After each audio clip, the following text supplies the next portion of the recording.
Hello दोस्तों, सी programming के इस वीडियो लेक्चर के अंदर मैं मोहसिन शेख आप सभी का स्वागत करता हूं। इस वीडियो लेक्चर में हम डायनेमिक मेमोरी एलोकेशन के बारे में पढ़ेंगे। Basically dynamic memory allocation term refer करता है कि मेमोरी एलोकेशन इसके लिए मैन्युअली परफॉर्म की जा सकती है, कि मेमोरी मैनेजमेंट हम मैन्युअली इसके थ्रू परफॉर्म कर सकते हैं। सी प्रोग्रामिंग लैंग्वेज में ये फैसिलिटी हम सी स्टैंडर्ड लाइब्रेरी के अंदर एमएलओक्स, रीएलओक्स, सीएलओक्स और फ्री जैसे फंक्शन के थ्रू हम इसे परफॉर्म कर सकते हैं। बेसिकली एमएलओक्स अलोकेट करता है मेमोरी, जिसके अंदर हम जितने भी बाइट्स चाहे उतनी बाइट्स मेमोरी अलोकेट करते हैं। ये हम पैरामीटर के थ्रू अलोकेट करते हैं। फिर उसके बाद सीएलओक है, तो सीएलओक क्या करता है कि वो एरे के साथ मेमोरी अलोकेट करता है। जितनी भी हम मेमोरी अलोकेट करना चाहे उतनी मेमोरी अलोकेट कर सकते हैं, और ये मेमोरी के ब्लॉक को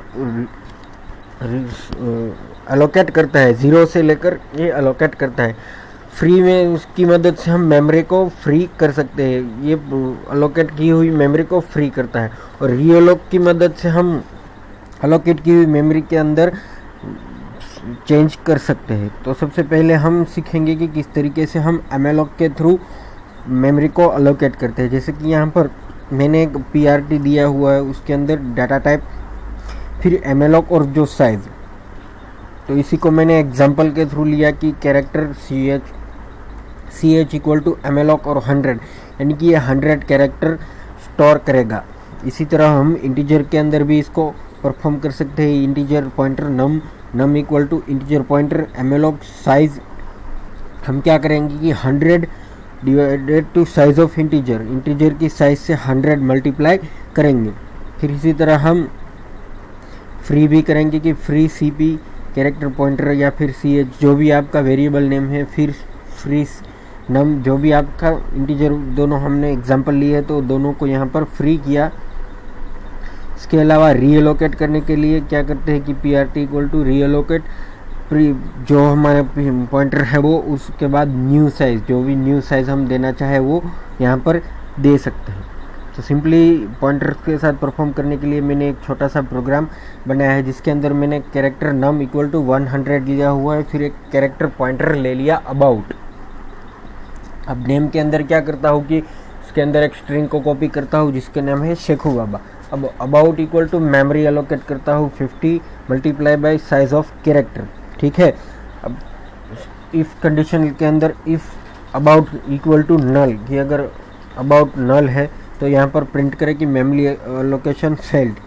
अगर एल्स पार्ट के अंदर हम जाए तो स्ट्रिंग कॉपी अबाउट, उसके अंदर हमने एक और स्ट्रिंग पास की कि Shekhu Baba is a YouTube channel. फिर से हम अबाउट को रीलोकेट करते हैं कि अबाउट की मेमोरी को हम रीलोकेट करते हैं। उसके अंदर अबाउट और 100 character multiply by size of character. उसके अंदर भी हम फिर से इफ़ स्टेटमेंट लगाते हैं कि if about equal to null, कि अगर अबाउट की वैल्यू नल है तो फिर से प्रिंट करें कि मेमोरी एलोकेशन इज़ फेल्ड, कि मेमोरी एलोकेशन फेल हो गई है। एल्स पार्ट के अंदर भी हम प्रिंट करें कि about it is a channel that focuses on technical subject. तो ये फिर से वही के वही कैरेक्टर इंसर्ट करेगा उसके अंदर कि it is a channel that focuses on technical subject. फिर इसको हम प्रिंट कराते हैं कि print name equal to %s /new line और नेम। यहाँ पर ये तो हमारा नॉर्मल स्टेटमेंट ही है जो हम प्रिंट के साथ यूज़ करते हैं। अब प्रिंट एफ के साथ अबाउट को प्रिंट करते हैं कि %s और अबाउट। तो अबाउट के अंदर ये क्या प्रिंट करेगा कि Shekhu Baba is an YouTube channel and it is a channel that focuses on technical subject. इसको कंपाइल और रन करते हैं। तो हाँ, हमें जो प्रिंट में हमने जो मेमोरी दोनों के लिए अलोकेट की थी कि पहले लिखा कि Shekhu Baba is an YouTube channel, तो यहाँ पर पहले जो मेमोरी के अंदर अलोकेट किया था वो प्रिंट हो रहा है। फिर उसके बाद उसको रीएलोकेट करके उसके अंदर हमने और सिंटैक्स जोड़ी कि it is a channel that focuses on technical subject. तो ये दोनों हमें प्रिंट यहाँ पर मिल रही है। इसको भी हम फॉर्मेट कर देते हैं कि फॉरवर्ड से न्यू लाइन, फिर से कंपाइल और रन करते हैं। तो हाँ, फिर से भी अगर हम न्यू लाइन कैरेक्टर जोड़ रहे हैं तो भी हमें यहाँ पर अच्छी तरह से हमारा फॉर्मेट आउटपुट मिल रहा है।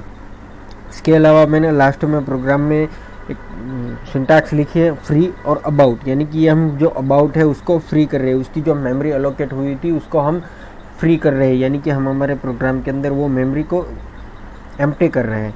तो फिर से इसको कंपाइल और रन करता हूँ तो देख सकते हैं कि हाँ, यहाँ पर एक printf %d और यहाँ पर साइज ऑफ क्या करते हैं कि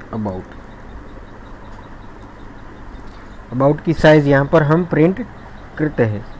अब इसको कंपाइल और रन करते हैं तो यहाँ पर अबाउट की ने सिर्फ 4 कैरेक्टर ही स्टोर किए हुए क्योंकि हमने इसको फ्री कर दिया है। अब फिर से यही स्टेटमेंट फ्री से पहले हम प्रिंट कराते हैं,